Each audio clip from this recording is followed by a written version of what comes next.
After months of hard grinding, we have finally made it to the final character of this League of the Medley. In this episode we play Belma, the Paladin, as we move closer to level 50. I feel like... ooh. Elixir of Giants? Damn, that's a big drop. 25 strength potion? That's a massive drop. Grom's blood is going to be hard to come by, because there's always people farming for it, but I like that. That's a good one. Alright, there was definitely some dead bugs on the way in, so Stinglasher might spawn on top of me. He does, I think he spawns down here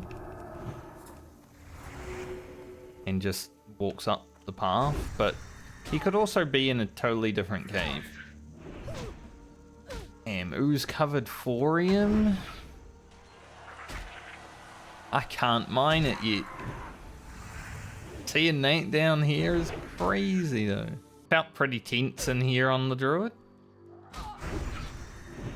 I don't know if I feel any better on the paladin, I'll be honest. I'm gonna have to fight the rare to do the quest. So the rare that I skipped on the druid is like, you're not gonna skip me this time, mate. You're fighting me and there's nothing you can do about it. Let's see what he's got. Hopefully we get good RNG, so we don't need to worry about too much.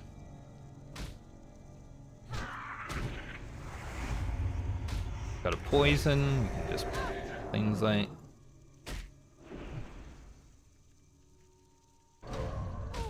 the flapping wings always, like, I don't know, it always feels weird.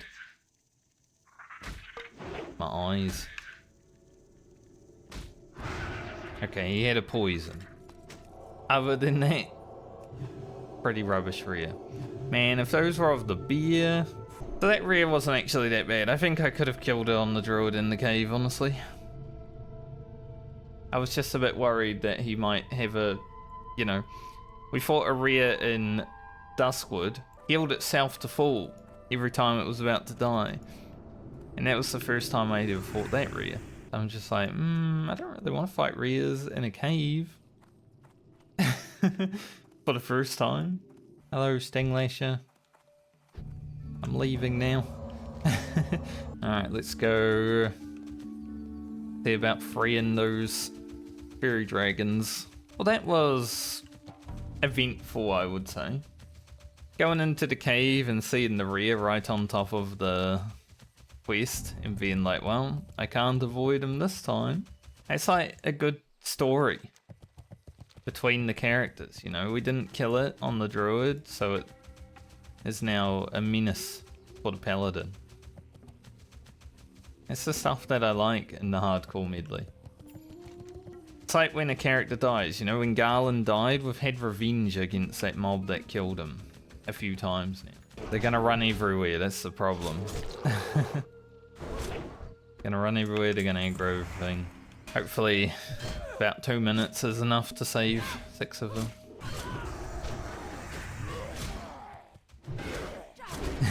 There's Horde running by, like, probably like, what the fuck?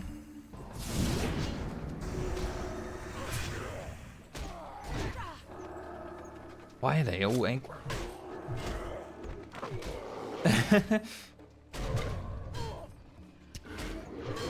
Monkus.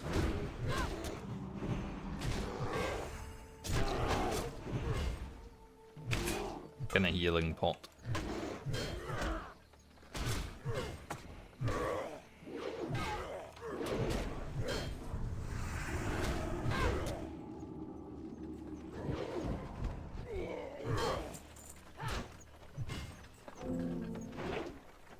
I think I just failed the quest. Yeah, I did. I don't know why so many came.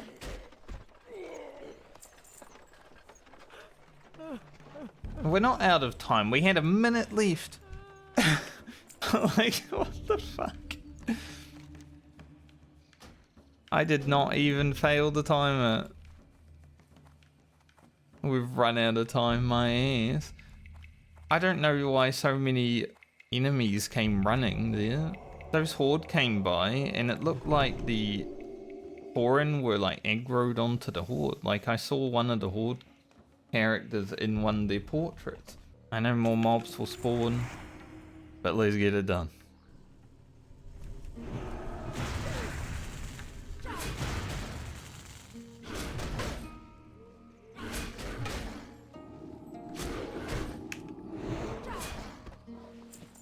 I would say I just lost too many. What probably happened. But she said, oh no, we're out of time. No, we're not. Yeah, easy this time. Just because we had already basically done it. I didn't even really need to do anything. Kill one guy. I think Francie and Belma can technically start wearing an Imperial plate now. Obviously it's going to take a lot of thorium to get it. But if I can make that seat, it's going to be sick. But Imperial plate's such a good leveling set because you get strength, stam in high amounts, plus for every like 2 pieces as a set bonus.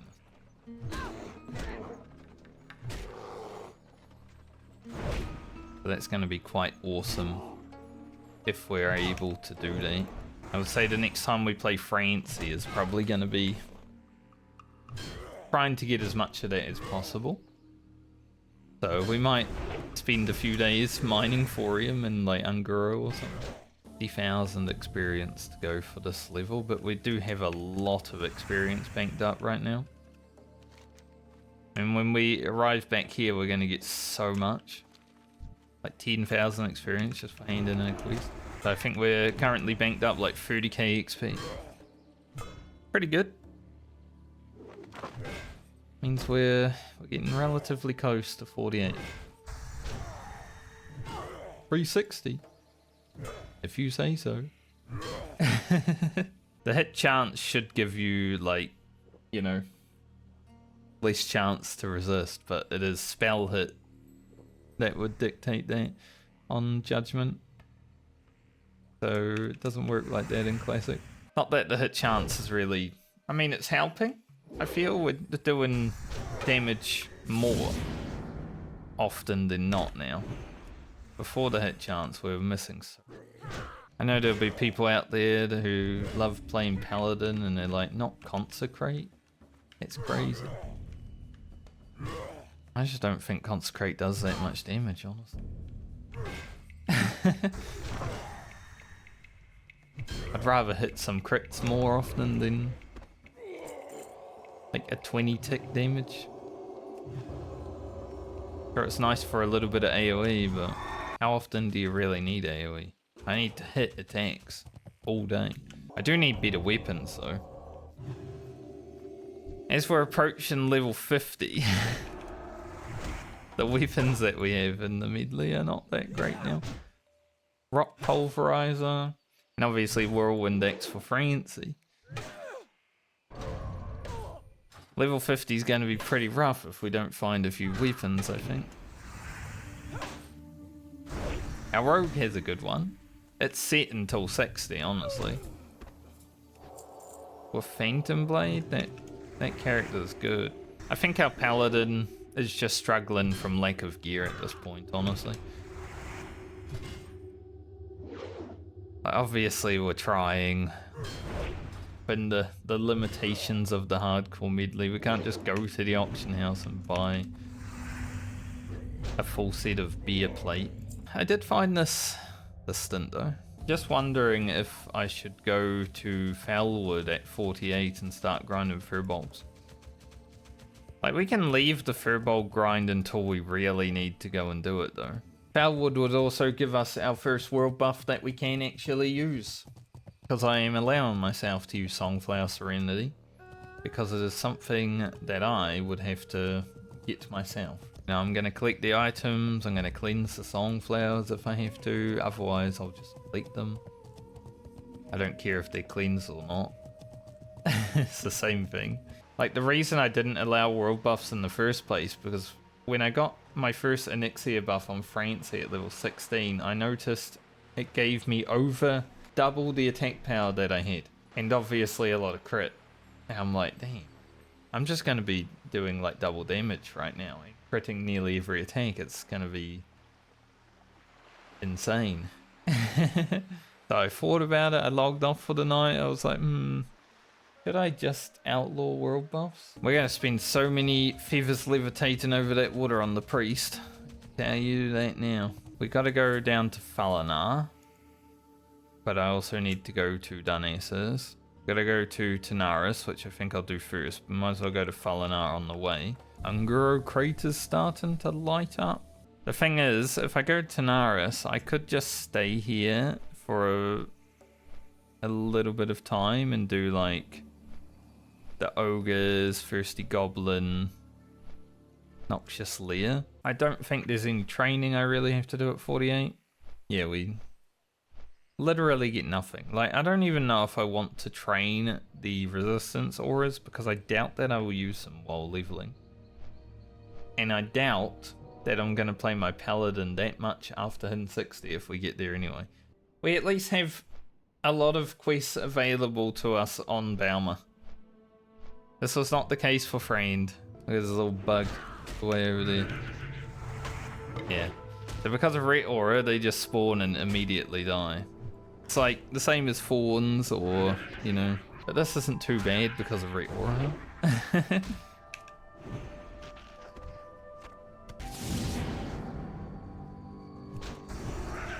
Nice crit. Gonna need it. At least at 48 we'll get that extra % of hit chance. So 3% hit chance. 2. Maybe we can actually hit level 50. Not like we have 5% hit chance and, you know, weapon expertise like some characters. I think honestly I want Belma to be able to log out with some quests in Searing Gorge left. So when I log back in the level next time we play her, whenever that may be, 6 months from now, it has to be. We come back and we just have a bunch of quests to roll through with full rest of experience. Imagine Searing Gorge full rest of experience. That is such like a good rested XP grind spot. You gotta kill so many mobs. I forgot he enrages really early too, so he does quite a lot of damage.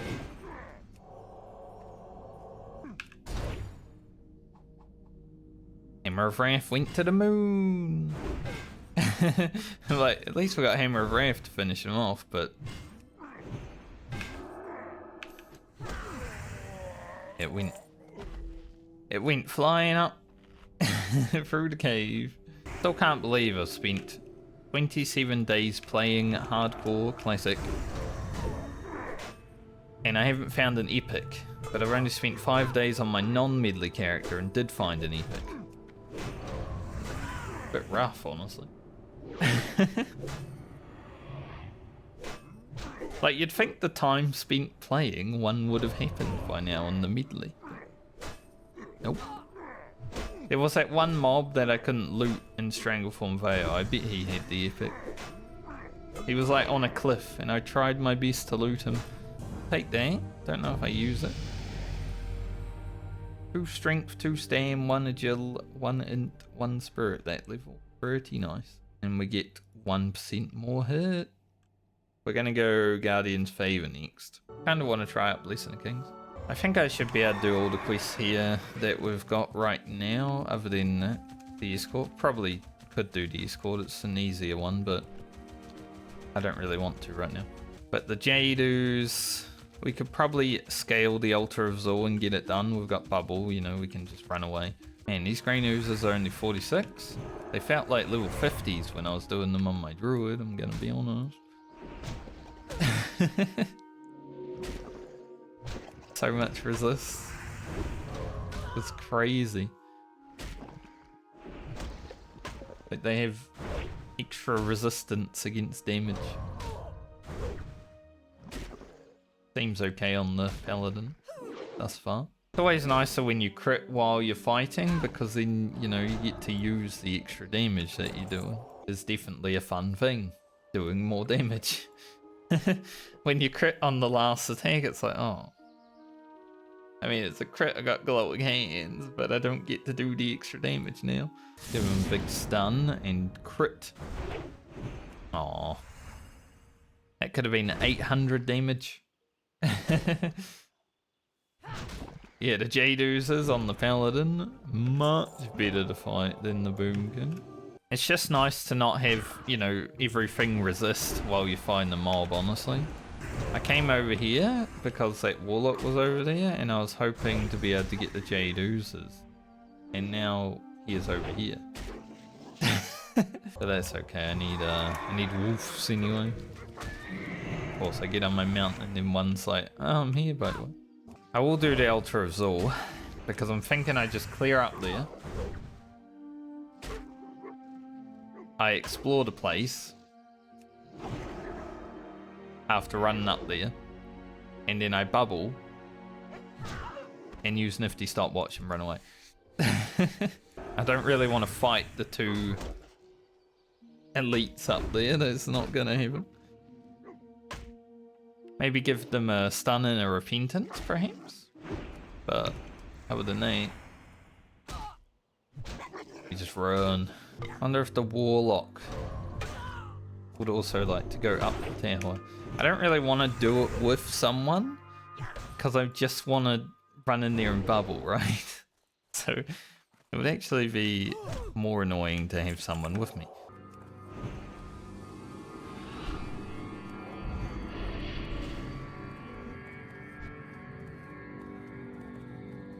Nifty Stopwatch, let's go.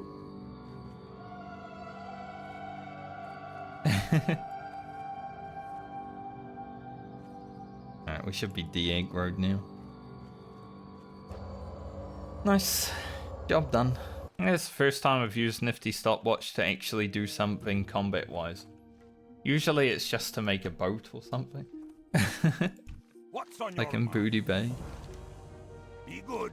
Yeah, so we've got to go to Blasted Lanes for that quest. We'll do that when we go kill Jakua. I will be attempting to do Alderman Reagent Run on my rogue, because I would like to be able to get the Restorative Potion recipe.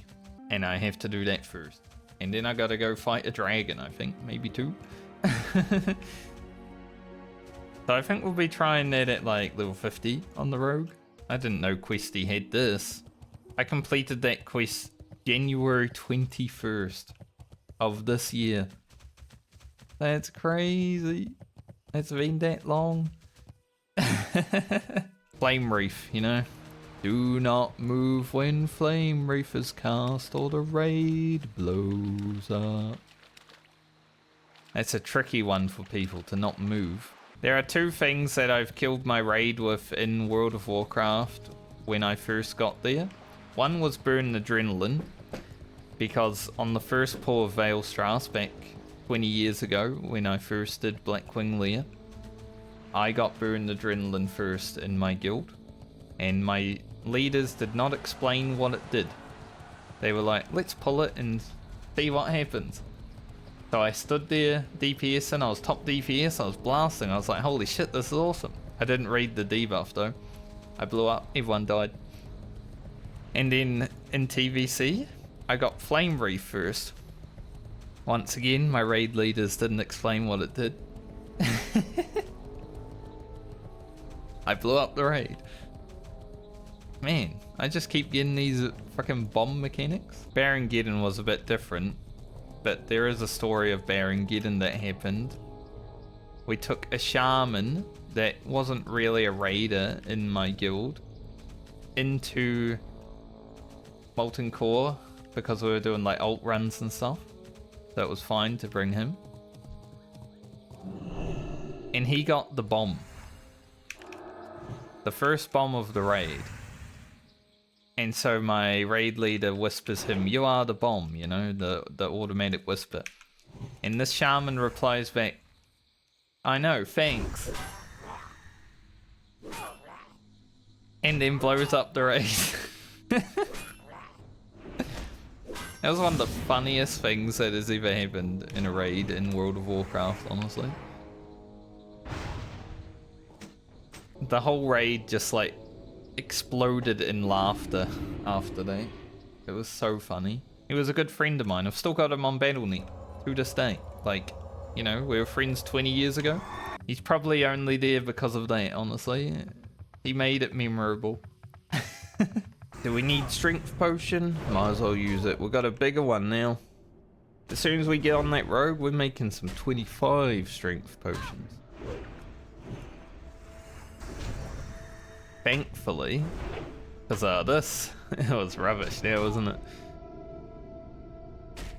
It was good for like the first 10 levels. The only problem with the rogue, if we have to play it first, is we would only be going to level 50. So at level 49, I would have to go out to Azara and grind satyrs. One of my characters is going to have to grind mongoose elixir recipe. I'm hoping it's not going to have to be the rogue, because the rogue doesn't really need to grind experience. Wow. We actually got that fast. It was just 3 mobs. I was not expecting that. Usually it takes, you know, half an hour to an hour for me. Oh, the bout procced.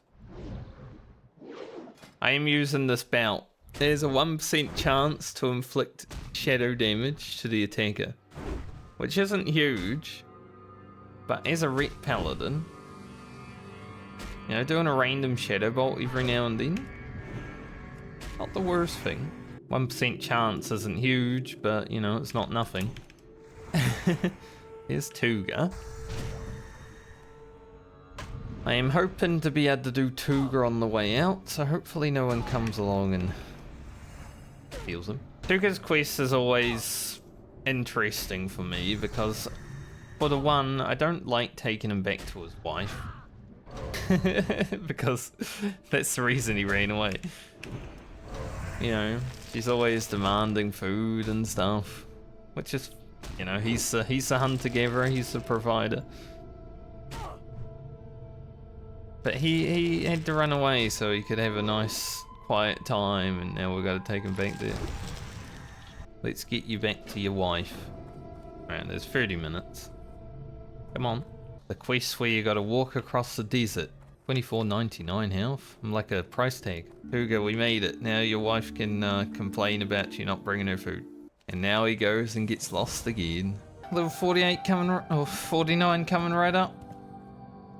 Almost forgot. It's been so long. Go through the gear before we do it. I think I forgot to go through the gear on the druid, so this was a nice pickup during this league. Our gear honestly hasn't changed that much since we started the Paladin for this league. Sadly, we still have really bad weapon.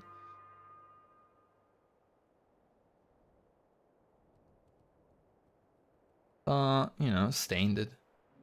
Let's do it. Hey, how you doing? Level 49.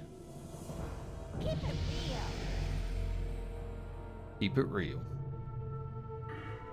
Now, I have been putting talents into precision because, you know, redoubt, useless, but we've got everything we need for it. I'm going to keep putting stuff down here because I want to try out Blessing of Kings. But Belma is now done, and this leg of the medley has concluded, which means it is time to spin the wheel. We've only got 7 characters on it this time because one of them died. So let's see, level 50. It could be a short one, or it could be a not so short one, but it won't be that long anyway, so let's see what happens. Rugen to 50. Okay, I'm alright with that, because that's only 4 levels, but it also allows me to try and get my level work and specialization done. So that works out well for our rogue. Level 51. Who's doing it? It was almost the rogue immediately. Alia will be 7 levels. Rocket. Okay, 7 levels again. I think most of it's going to be like 7 levels. Because it's just the way we are. I guess that allows me to make Dreamweave Circlet for Friend, but not Alia, because we would have already played her, so a little bit sad there that Alia is before Grocket, but alright, cool. We get to play Lena for 9 levels with the Phantom Blade. Actually, 10 levels. 10 levels of the Rogue, and it's before Francie, which means that Francie can't die and we lose our Phantom Blade. That would have been bad. Francie right after. So it seems like Friend and Belma are going to be the last 2 characters again. Which sucks, because, I mean, the Paladin last time was terrible, but at least it means we won't need to play them for a few months, probably. Belma, Friend, are you staying in the positions you are, or are you swapping around? Who's going to 55?